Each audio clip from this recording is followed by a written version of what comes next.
మరొక రెసిపీతో మీ ముందైతే వచ్చేసానండి. ఇది కొబ్బరి పాయసం అండి. చాలా టేస్టీగా చాలా బాగుంటుంది. ఇలా చేసుకొని అయితే పెట్టుకుంటే పిల్లలకైనా పెద్దోళ్ళకైనా చాలా టేస్టీగా ఉంటుంది. మంచిగా తింటారండి పిల్లలు. చూడండి, కొబ్బరి పాలు కొద్దిగా బియ్యము వేసి కొబ్బరి పాయసం అయితే చేశాను. దీని టేస్ట్ మాత్రం అయితే సూపర్గా ఉంటుందండి. ఇది వేడివేడిగా ఉంది. కొద్దిగా చల్లగా అయిపోయాక ఫ్రిడ్జ్లో పెట్టుకొని సర్వ్ చేసుకోవాలా. చాలా బాగుంటుంది. పైనుంచి అయినా చిక్కగా అయితే పాలు పోసుకొని తినాలండి. ఫస్ట్ అయితే కొద్దిగా బియ్యం తీసుకొని అయితే నానబెట్టుకున్నానండి. తర్వాత ఉడకపెట్టుకుంటున్నాను. ఇలా మెత్తగా మంచిగా ఉడికిపోవాలండి. చూడండి,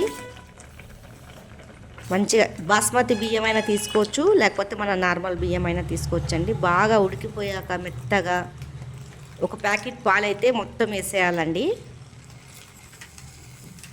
వేసేసాక మంచిగా తిప్పుకోవాలి దాన్ని. మెత్తగా అయిపోయాక అన్నము మన కొబ్బరి ఉంటుంది కదండి, దాన్నేమో మంచిగా తురుముకోవాలి. తురుముకున్నాక ఇగోండి, నేనైతే ఒక పావు కప్పుడు తురిమి పెట్టుకున్నానండి కొబ్బరి. దీంట్లో అయితే వేసేస్తున్నాను. కొబ్బరిని ఈ పాలన్న అయితే బాగా ఉడకనియాలండి.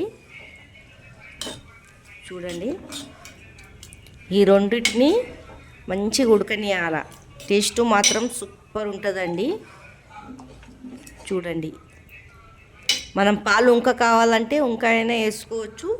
చల్లగా అయిపోయినాక కూడా పాలు వేడి చేసినవి వేసుకొని తినొచ్చండి పైనుంచి అయితే.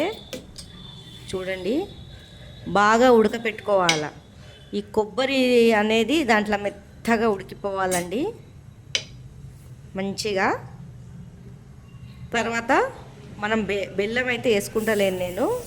వేసుకున్న వాళ్ళు బెల్లం కూడా వేసుకుంటారు. గిలాసడన్నర అయితే చక్కెర అయితే వేసుకుంటున్నాను. తీపి, మీరు తీపి ఎంత తింటారో చూసుకొని వేసుకోవాలా.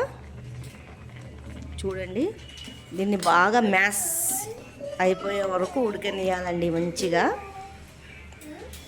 ఆ కొబ్బరి దాంట్లో ఉడకనిస్తే టేస్ట్ చాలా బాగుంటుందండి. దీన్ని బాగా ఉడకనియాలా. మంచిగా ఉడికిపోతుందండి. చూడండి, పైనుంచి ఏమో ఇలాచీలు వేసుకోవాలా. ఇలా తొక్కతోటే వేసుకోవాలండి, స్మెల్ మంచిగా వస్తుంది. తర్వాత మంచిగా ఉడికిపోయాక దింపేసుకోవాలా. తర్వాత పైనుంచి మనం కాజు, కిస్మిస్, బాదాము అవి వేసుకోవచ్చండి. మనం నేతిలైనా వేయించుకొని వేసుకోవచ్చు. పైనుంచి కావాలంటే ఇలానే వేసుకోవచ్చు. అంటే ఇష్టం ఉన్నోళ్ళు నేతిలు వేయించుకుంటారు, ఇష్టం లేని వాళ్ళు ఇలా వేసుకుంటారు కదా. ఇలా వేసుకోవాలా. మీకు నచ్చినట్లయితే లైక్, సబ్స్క్రైబ్ అయితే చేసుకోండి.